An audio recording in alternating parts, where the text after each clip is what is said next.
ஜெபம். நேசிக்கிற எங்கள் நல்ல தகப்பனே, எங்களோடு நீங்க பேசுங்க, எங்களை ஆசீர்வதியும்.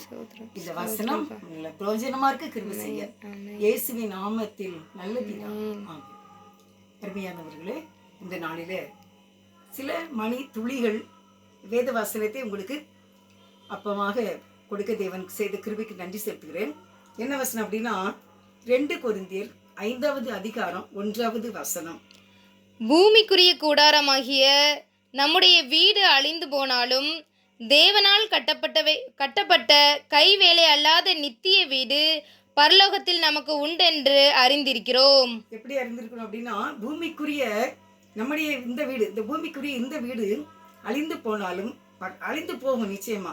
ஆனால் கைவேலை அல்லாத கட்டப்பட்ட நித்திய வீடு பரலோகத்தில் நமக்கு உண்டு என்று நாம் அறிந்திருக்கிறோம். அது நமக்கு கண்டிப்பாக கிடைக்கணும். அப்படி கிடைக்கணும்னா அடுத்து அதே 2 கொரிந்தியர் 5வது அதிகாரத்தில் 5வது வசனம். இதற்கு நம்மை ஆயத்தப்படுத்துகிறவர் தேவனே. இதற்கு நம்மை ஆயத்தப்படுத்துகிறவர் தேவனே. அப்போ இந்த பூமிக்குரிய இந்த கூடாரம் கண்டிப்பாக அழிந்து போகும். கைவேலை அல்லாத கையினால் கட்டப்படாத ஒரு வீடு பரலோகத்தில் நமக்கு இருக்கலாம். அதுக்கு நம்மளை ஆயத்தப்படுத்துறது தேவன் தான். அப்போ அங்கே போகணும் அப்படின்னா அதுக்குரிய தகுதிகள் வேணும். அந்த தகுதியில் ஃபஸ்ட்டு நான் உங்களுக்கு ஒரு தகுதியை பற்றி தெளிவாக சில நிமிடங்கள் சொல்லுகின்றேன். அதுதான் 6வது வசனம்.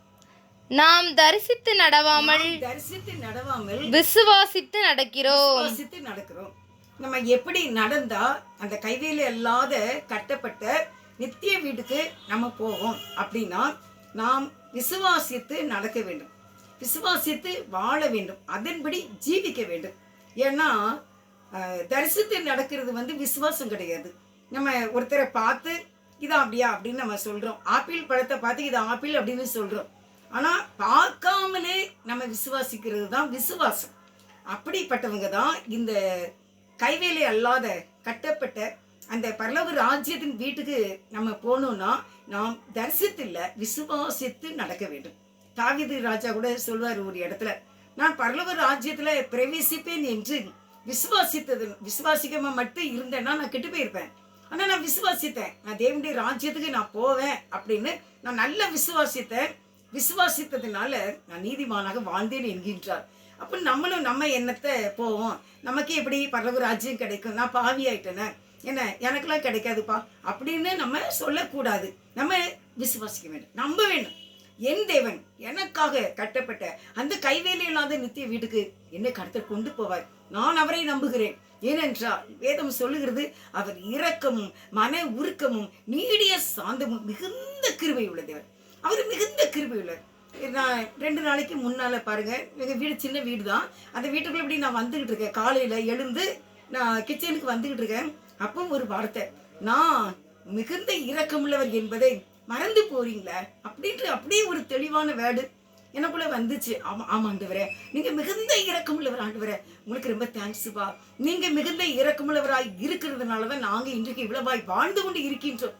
நம்ம எல்லாரும் இன்னைக்கு இருக்கோம். நம்முடைய பாவங்களையும் அக்கிரமங்களையும் மீறுதலையும் நம்முடைய கெட்ட வாழ்க்கையும் தேவன் பார்த்தா நம்ம இருக்கவே முடியாது. இந்த உலகத்துல நம்ம இன்றைக்கு வாழ்ந்து கொண்டு இருக்கிறோம். ஆனால் தேவனுடைய மிகுந்த இரக்கத்துல தான் நம்ம வாழ்ந்துகிட்டு இருக்கிறோம். அருமையானவர்களே, அதனால அந்த மேலான ராஜ்யத்துக்கு நம்ம போறதுக்கு நமக்கு விசுவாசம் தேவை.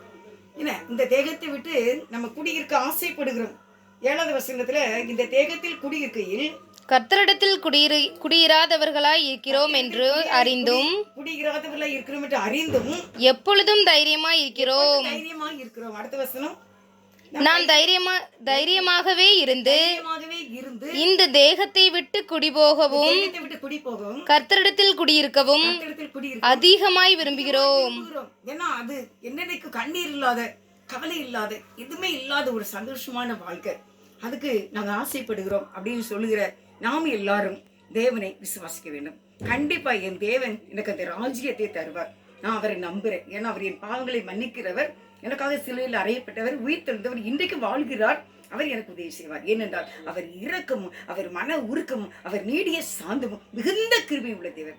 பாவங்களுக்கு தக்க தண்டிக்கிறார், குற்றங்களுக்கு தக்க தண்டிக்கிறார், நீர்களுக்கு தக்க தண்டிக்காதபடிக்கு கிருபையாக தகப்பனை போல ஆற்றி தேற்றி பரிசுத்த வாழ்க்கை தந்து நம்மை ஆசீர்வதித்து நித்திய ராஜ்யத்தில் கொண்டு சேர்க்க நம்முடைய ஆண்டவர் வல்லவராக இருக்கிறார். அருமையானவர்களே, இந்த நாளிலே நான் நம்பிக்கையா இருங்க, விசுவாசமா இருங்க, தைரியத்தை விட்டு விடாதீங்க, உறுதியா இருங்க. கண்டிப்பா தேவனுடைய ராஜ்யம், பரலோக ராஜ்யம் நமக்கு உண்டு. God bless you.